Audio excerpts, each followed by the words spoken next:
昨天在阴天的费拉闲逛了一天，醒来的时候，朋友说今天肯定能看到圣岛的太阳。他说因为他早上看到日出啦。我是不爱吃酒店的早餐的，旅游的时候总是希望吃到一点具有当地特色的早餐。最后在街头买了披萨饼和 Espresso Freddo。Espresso Freddo 是希腊特有的咖啡，在2 shots Espresso 后直接加入冰块，喝的就是那个纯咖啡味。披萨饼里加的是猪肉还有薯条。这其实就是午饭，我一12点了，是我偶尔小镇直接有大巴可以坐，来往很方便。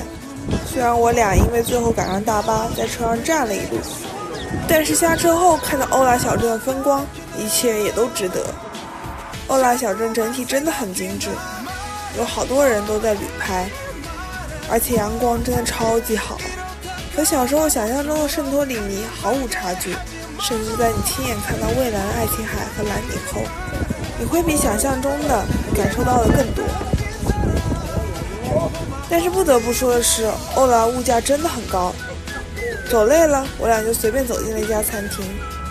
一开始觉得视野很好，没想到这还是傍晚观赏日落的绝佳观景点之一。看这个阿姨坐在那里浑然天成的 chill。虽然今天阳光真的超级好，但是风真的也超级大。但可能也是这风吹散了云，给我带来了大晴天。朋友点的是柳橙汁，我要的是冰淇淋咖啡。这个泡泡有点感觉，感觉在度假，这个没什么感觉。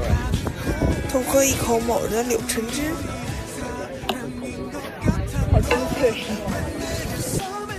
餐厅正对着海景，也不想多说什么，就想让眼前的景色深深地刻进脑海里。休息差不多了，我俩去了圣岛最北端，也算是整个岛的最高端。在这里是看爱琴海日落的最佳观景台，但是风真的特别大。最近下令时日落大都在8点，朋友坚持想看完日落再回酒店，虽然我答应了，但也不以为然。日落罢了，哪里都能看，是先去吃了个早晚饭再回看台，吃饱为主，点了一饭一面。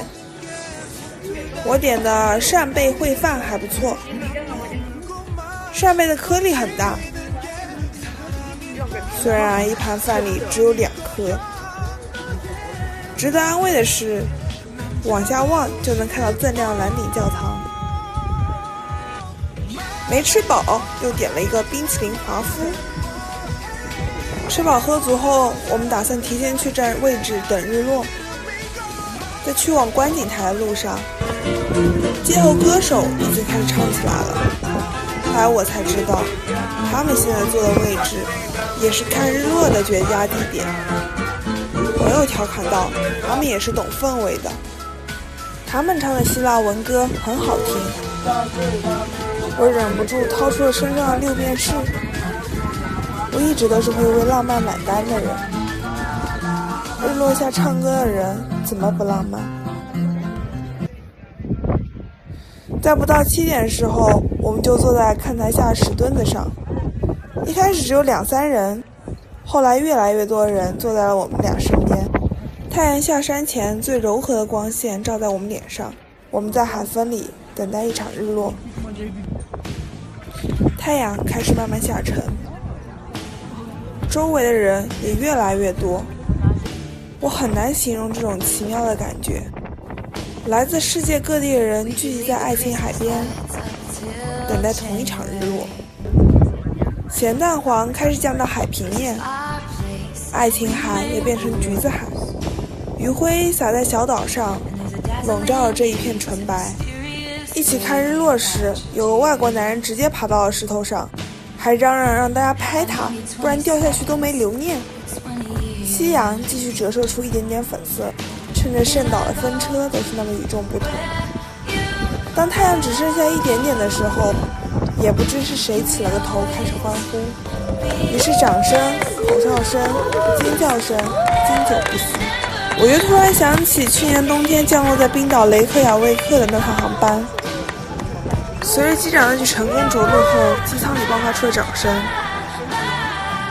掌声让此时此刻的幸福感有了具体的感受。等最终日落退去，人群也散去，但耳边还有人在说 Nice to meet you。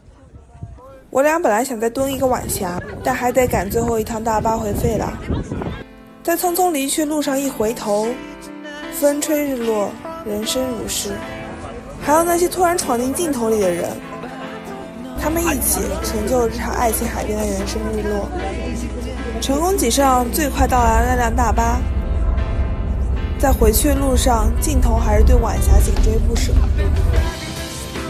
到达费拉的时候，我说我饿了，走过公交站就看到几个卖披萨店，最后买了一个牛肉一个羊肉的美美回家。